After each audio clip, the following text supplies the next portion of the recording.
So let's talk about Mickey 17. Mickey 17. So new film from Bong Joon-ho, who of course made Oscar history with Parasite, first entirely non-English language film to win Best Picture. You'll remember that when it did, Mango Mussolini said, can't we, why are we giving this to Korea?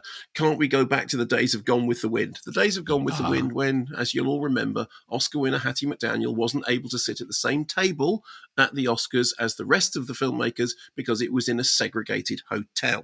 Anyway, if the orange one didn't like Parasite, I'm sure he didn't see Parasite. He's not going to like this future fantasy much either, in which Mark Ruffalo plays a clearly Trumpy politician who, having entirely failed to make it on Earth, has set himself up as a leader in space, leading a mission to colonize a new pure white planet.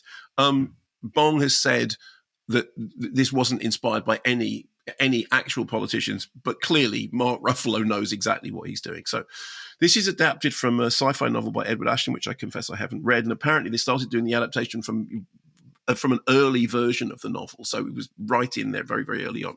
So Robert Pattinson is Mickey 17, whom we first meet having fallen through an icy ravine, and he's lying on his back and he's wondering how on earth he fell and survived. And he's lying on his back thinking, what on earth's happened? And then a colleague, a friend, arrives seemingly to save him.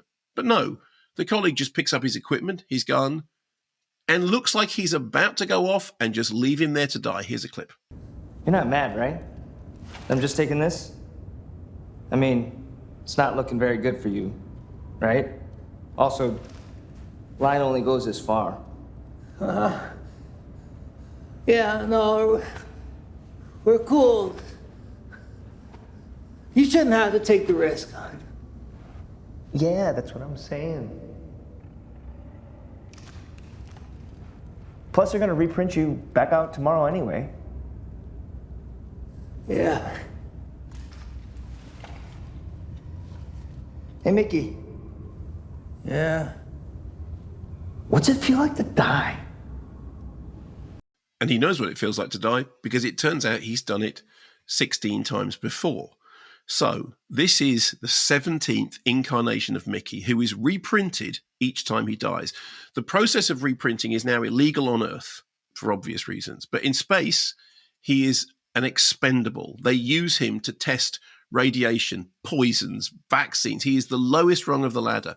He is the person who can be killed over and over again, and they can learn stuff about him. So it is a pretty miserable existence. However, he has a partner, Naomi Aki's Nasha, who seems to love him, and she seems to be the only one who understands the pain that he endures going through dying all these times. So after Mickey 17 falls down the ravine and is left for dead by his friend Timo Stephen Yuan, they print Mickey 18, only to discover that Mickey 17 isn't dead. Mickey 17 comes home, comes back to his apartment, and discovers Mickey 18 in his apartment. So kind of not massively dissimilar to the setup of Duncan Jones's Moon, in which, if you remember, the similar thing happens. He comes back to the thing and he discovers another version of himself there. Well, Nasha is initially quite excited. She's got two versions of her boyfriend. And, this is all right. But also, they're very different. Mickey 17 is sort of diffident and shy. Mickey 18 is a bit more aggressive and outgoing. But this is a complete violation of all rules. They are not allowed to have duplicates. But maybe they can keep it a secret. Maybe they can alternate the thing about each one having to die so they don't have to die so many times because it's unpleasant. However, meanwhile, Ruffalo's Trumpian Kenneth Marshall has declared war on the indigenous species on the planet that they've arrived on, who he calls aliens. Although, as somebody points out, no, we're the aliens. We came here. So things start to turn nasty. So obviously, as I said, there is a bit of Moon in that central setup. There's also a bit of Edge of Tomorrow, or as it was called, Live, Die, Repeat, or was it Generation Kill, whatever that title was. But the mix of science fiction, adventure, political satire, darkly comic weirdness is absolutely Bong Joon-ho right to its core. I mean, I remember at times when I first saw The Host, which is a great Bong Joon-ho creature feature, and thinking, wow, this is really true, because it is political and it is about pollution and it is about a lot of things, but it's also kind of weird and quirky and funny. Anyone who saw Parasite will know that there is a whole thing in Parasite in which halfway through the film it turns out to be a completely different film that you didn't think you were watching. There are echoes of Okja. There's a character in this film played by Toni Collette, who is the Trumpy one's horrible wife, who is obsessed with capturing the animals from the planet they've arrived on and turning them into sauce. So there is a very clear echo there of Tilda Swinton's character from Okja. And then right in the middle of it all, you have Robert Pattinson, who apparently, I read an interview with him in which he said that he had taken some inspiration from Jim Carrey in Dumb and Dumber. And when he was playing the two versions of himself, the Mickey 17 and Mickey 18, he was thinking of it as like Ren and Stimpy. But those are obviously touchstones for him. Those touchstones aren't apparent when you watch the film. When you watch the film, what you get is just the sheer Bong Joon-ho strangeness of it all. I mean, he's very strange. The tonal shifts are remarkable. It swings wildly between genres, sometimes mid-scene even. There are some sequences in it which are full of pathos when, you realize the horrible life that Mickey is living, and the casualness with which his betters, in inverted commas, just treat him as a disposable person who can be put through all manner of suffering and grotesquerie because, well, that's what they can do. There are some sequences which have real sci-fi kind of grandiloquence to them. I was reminded of Snowpiercer and, the way Snowpiercer looked.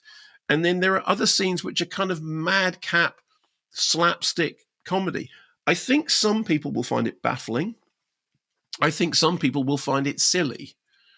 But if you're a Bong Joon-ho fan and you're really, you're fine with this genre-shifting, shape-shifting thing, I think you'll really enjoy it. I mean, no one else makes films like Bong Joon-ho.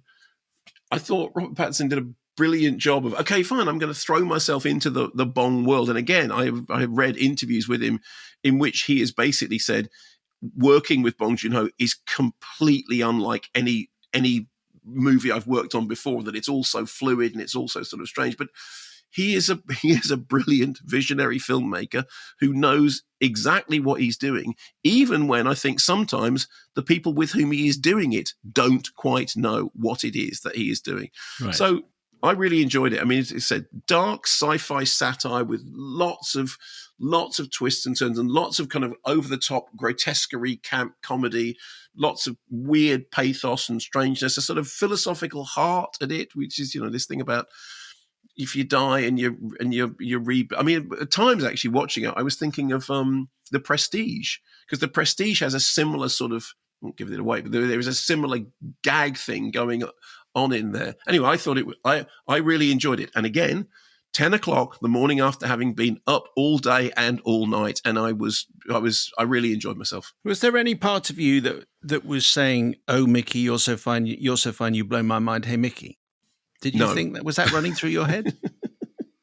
No, but I'm impressed that it was running through your head, Simon.